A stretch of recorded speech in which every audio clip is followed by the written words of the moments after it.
नमस्कार दोस्तों, हम दिल्ली के जंतर मंतर पर हम आपको बता दें कि 72 दिन आज हो चुके हैं। जो पूर्व सैनिक है उनको अपनी मांगों को लेकर तो हम जानना चाहेंगे कहीं किसी से कोई बात हुई या नहीं हुई, या फिर ये धरने प्रदर्शन इसी तरह चलते रहेंगे। सर क्या नाम है आपका? सर मेरा नाम सार्जेंट महेंद्र सिंह है सर जी। आज 72 दिन हो गए कंटिन्यू। हाँ जी। क्या कहीं सरकार ने या किसी मंत्री ने या संतरी ने आपकी सुध ली? हमारी सूद नहीं, लेकिन हमने अपना प्रपोजल भेजा सभी मंत्रियों के पास, प्रधानमंत्री के पास और हमारे रक्षा मंत्री के पास, प्रेसिडेंट के पास, सबके पास भेजा है। ये तो हम बार बार भेज रहे हैं, मगर कहीं कुछ नहीं। हाँ, हमें उम्मीद है जैसे प्रधानमंत्री जी जैसे आप सभी बोलते हैं और करते भी हैं, प्रधानमंत्री जी हमारे त्योहारों पे जाते हैं तो हमें बड़ा अच्छा लगा, वो हमारा शेयर करते हैं हर पे।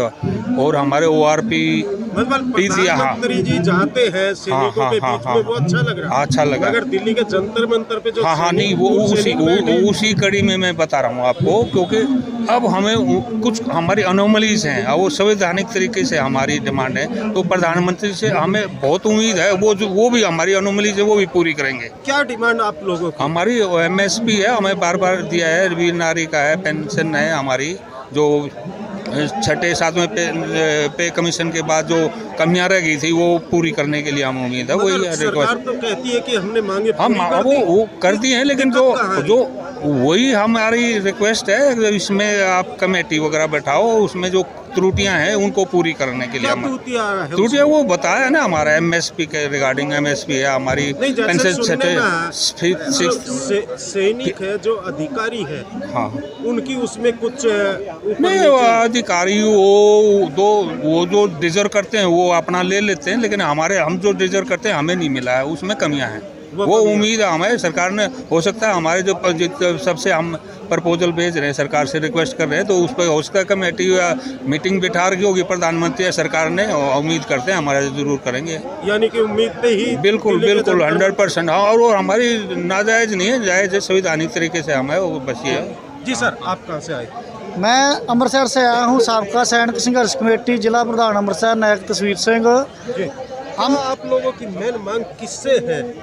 सर मेन मांग तो हमारी सरकार से ही है। सरकार को बहुत सारी त्रुटियां रह गई है, जैसे एक रैंक एक पेंशन में सरकार ने सबसे बड़ा पे फैक्ट्री रख दिया है। हमारे को मिल गया 2.57 और अफसर को मिल गया 2.81, यही बहुत फ़र्क है। उसके बाद हमारा MSP पे का फ़र्क है, मिलिट्री सर्विस पे का हमारी 5,500 है, अफसर की 15,500 है, वीर नारियों का है, विडो नारियों का है।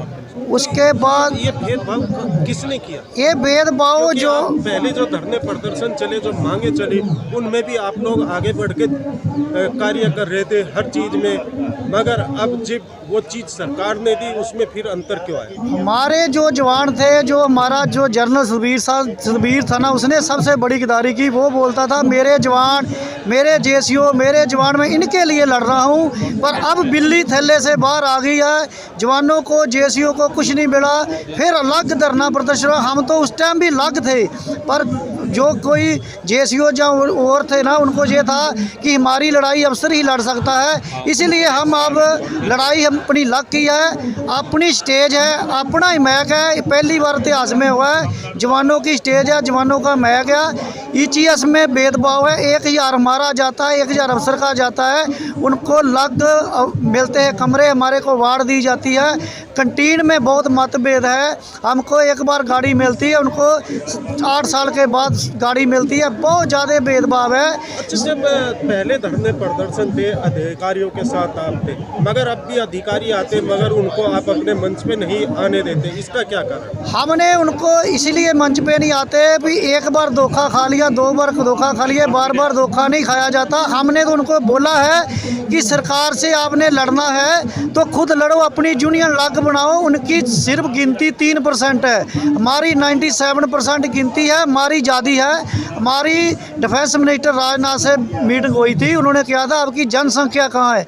हमने इधर जनसंख्या दिखाने के लिए 14 नवंबर को धरना प्रदर्शन किया, 20 फरवरी को किया, 3 अप्रैल को DCO को मांग पत्र दिए, 30 अप्रैल को फिर मांग पत्र दिए। ये हमारी एक वर्कशॉप है। क्या ये जनसंख्या दिखाने से लग रहा है कि आपको आपका अधिकार हाँ हाँ, मिल जो जाएगा? जो क्या गवर्नमेंट नेता ये कहते हैं कि अपनी जनसंख्या जो पहले दिखाओ, नेता है, कोई भी पार्टी है, उनको जनसंख्या चाहिए, उनको वोट चाहिए।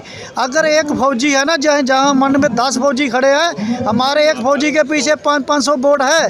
हम हमारे रिश्तेदार हैं और भाई फौजी है, और एक फौजी एक गांव से आया तो उसके पीछे कितने फौजी है, कितनी वोट है हमारी। हम तो चाहे तो यानी कि जो पार्टियां हैं वो अपनी वोट बैंक के हिसाब से मांगे पूरी करती हाँ, हैं। जोरवाड़ी में मोदी साहब ने मीटिंग की थी ना 2014 में, वहाँ अफसरों ने हमारा ही जनसंख्या दिखा के तो अपनी कुर्सी ली और हमारे को कुछ नहीं मिला। अभी हम अपनी जनसंख्या दिखा रहे हैं उनको कि हमारा देखो। अभी इसीलिए तो अफसर कोई दिख नहीं रहा इधर।